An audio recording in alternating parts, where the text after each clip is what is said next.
Have you ever done something that seemed harmless, only to uncover a secret that could change your life forever? Camille and Claire, identical twins who look exactly alike, had no idea that an ordinary afternoon cleaning out the attic would send them on a journey to uncover their family's darkest secret. After their grandmother Ruth passed away, the two young women returned to their childhood home in a quiet town in Oregon to fulfill a promise made to their mother: to clear out the attic that had long been buried under dust and time. While sorting through old boxes, they stumbled upon an unopened DNA test kit labeled Ancestry Journey. "Maybe Grandma was planning to take this," Camille said, turning the box over in her hands. "Why don't we try it ourselves? Who knows, maybe we've got royal blood or something." Claire laughed and eagerly agreed. It was a spontaneous, light-hearted idea, but one that would ignite a chain of events beyond anything they could have imagined.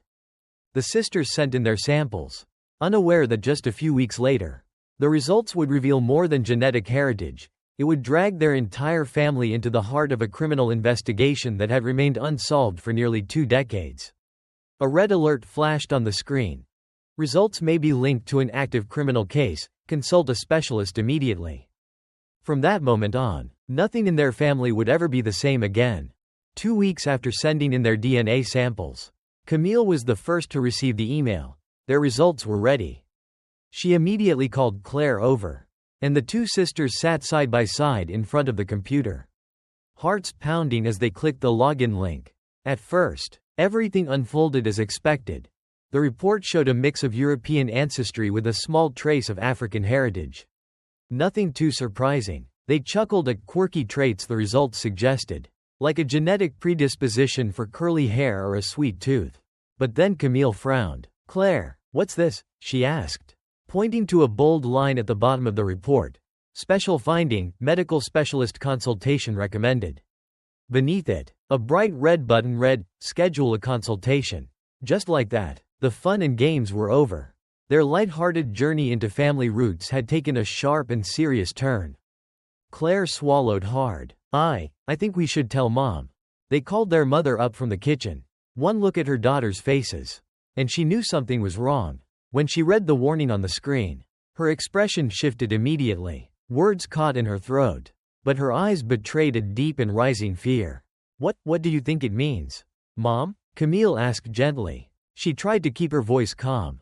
"It might not be anything bad, but we should see Dr. Martin. He'll know how to interpret this. Let's not jump to conclusions, okay?" But no matter how steady she tried to sound, the atmosphere had already changed. Something in her reaction, the flicker of fear, the sudden paleness, made it impossible for Claire to shake the sense that this was bigger than a medical anomaly. It wasn't just the DNA results. It was their mother, someone they'd always believed knew everything about their family, who suddenly seemed like she might be hiding something. The next morning, the three of them stepped into Dr. Martin's clinic. No one spoke during the drive. And inside Camille, a quiet dread had begun to grow, afraid that the truth waiting for them wasn't going to be a simple system glitch. Dr. Martin's clinic always carried a faint scent of antiseptic mixed with the mustiness of old paper files. Camille tapped her foot restlessly beneath her chair, while Claire tried to steady her nerves by aimlessly scrolling through her phone. Their mother sat in silence, clutching her purse tightly, eyes fixed on the clinic door as if bracing for something terrifying to walk through. When Dr. Martin finally emerged and called their names, all three stood up instantly, unable to speak. Inside the consultation room, the doctor flipped through the pages of their DNA report. At first, his demeanor was calm, professional, typical of him. But as he reached the final page, his expression shifted noticeably. He paused, took a deep breath, and said in a careful tone, "I need to step out for a moment. Please wait here." A heavy silence fell over the small room. Camille glanced at their mother. She was pale as a sheet. "Mom, you know what's going on, don't you?" Claire's voice trembled. "No, I really don't," their mother replied. But her voice lacked conviction. The door swung open again. But this time, Dr. Martin wasn't alone. 2 uniformed police officers entered behind him, faces grave. The air seemed to freeze. "Camille and Claire, we need you to come with us," one officer said firmly. "They're just kids," their mother protested, rising to her feet, her voice sharp with fear and anger. Dr. Martin raised a hand.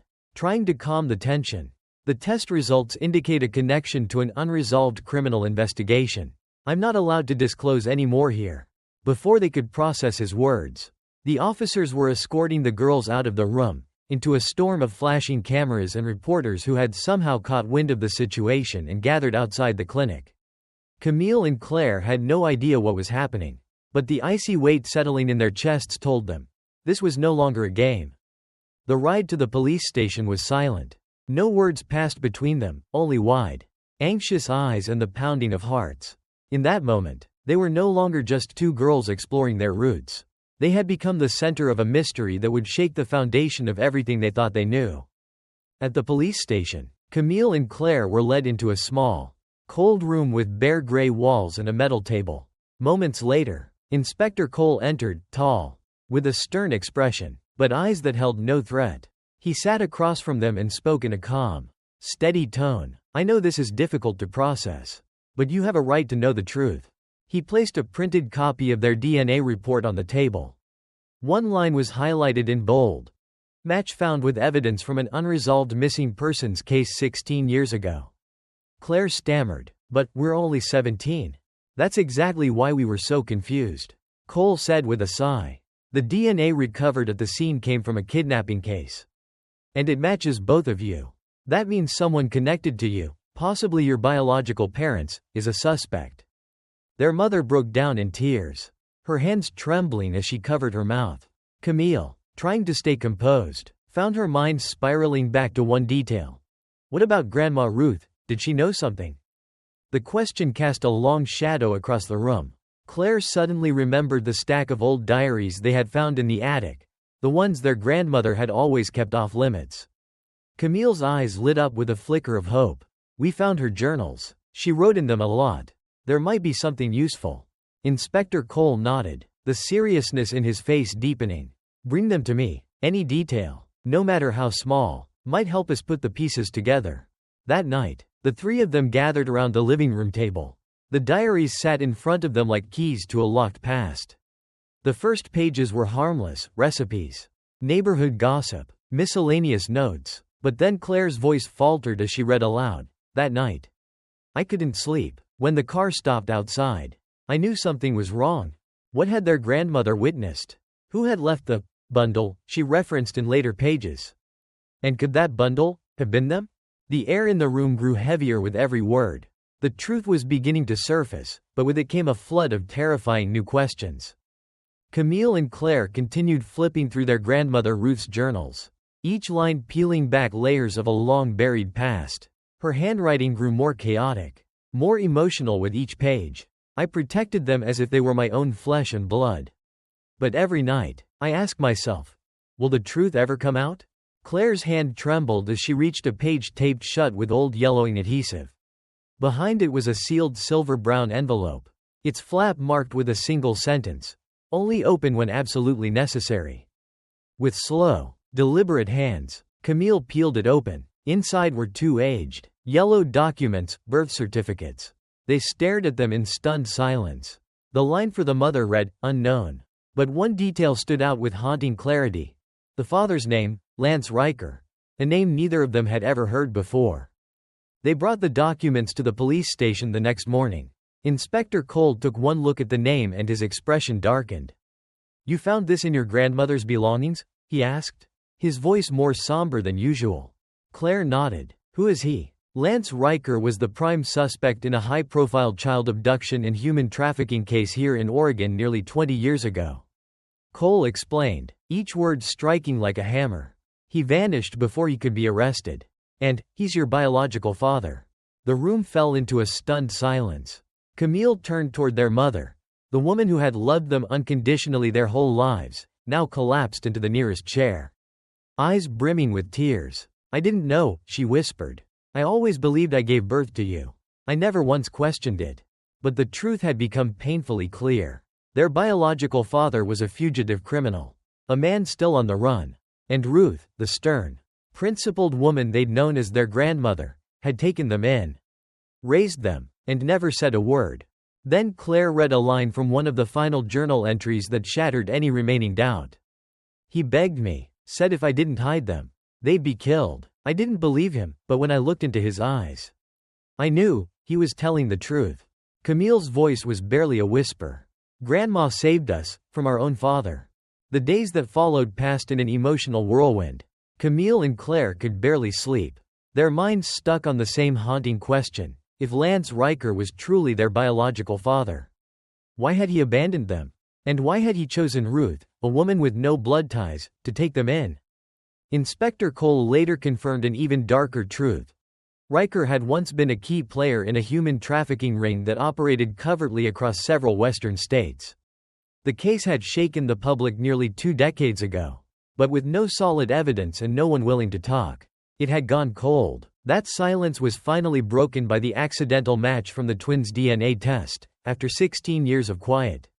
One night, under the pale moonlight streaming through their window, Camille asked softly, "Do you regret raising us, Mom?" Their mother didn't answer immediately.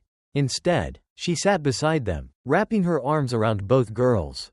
"I didn't have to carry you in my body to be your mother," she whispered. "I chose you. I loved you from the moment I saw you in your grandmother's arms. No matter what the truth is, that will never change." Her words pulled them out of the emotional fog. For the first time in days, Claire felt clarity. They weren't victims of betrayal. They were survivors, protected by courage, kept safe by love. Ruth hadn't lied, she had carried a secret. Not out of deception, but out of fear. To protect them. And their mother, the woman who had raised them with unwavering tenderness, had never doubted that she was, in every way that mattered, their real mom. While reviewing the last pieces of Ruth's diary with Inspector Cole, Camille found a final entry, one that felt like a farewell. "I cannot change the past. But I chose to love them with everything I had. That's the one thing I will never regret." Camille and Claire held each other's hands tightly. In the midst of pain, buried truths, and chilling revelations, they had found the most valuable thing of all, a true family. Not born from blood, but from love, from choice, and from a fierce, enduring loyalty that had never once faltered. Everything seemed to slow down as Camille and Claire sat on the porch, watching the sunset stretch across the rolling hills of Oregon. What began as a harmless search into their ancestry had led them through the darkest corners of the past: a kidnapping, a fugitive father, and secrets their grandmother Ruth had spent a lifetime trying to bury. But it was through that storm that they finally saw the light of what truly mattered: the love and resilience of a family. They were not victims of fate, but living proof of the strength that comes from sacrifice. Years ago, in the face of fear and danger, Ruth chose to protect 2 innocent lives rather than walk away from trouble. And their mother, the woman who didn't give birth to them but who raised them with unwavering compassion, had become the one place of peace in their uncertain world. Claire whispered, "We used to be a mystery. But now, we're a story." Camille nodded. "A story that's not perfect, but full of strength. In a world where identity can be uncovered with just a DNA sample." They realized that the true meaning of family isn't found in where we come from, but in who stays beside us, through every revelation, every fear, every truth. Their story is a powerful reminder. You don't need to share blood to be a family. You only need to love, unconditionally. And sometimes, the secrets kept out of love are the very things that keep us safe, until we're strong enough to understand why.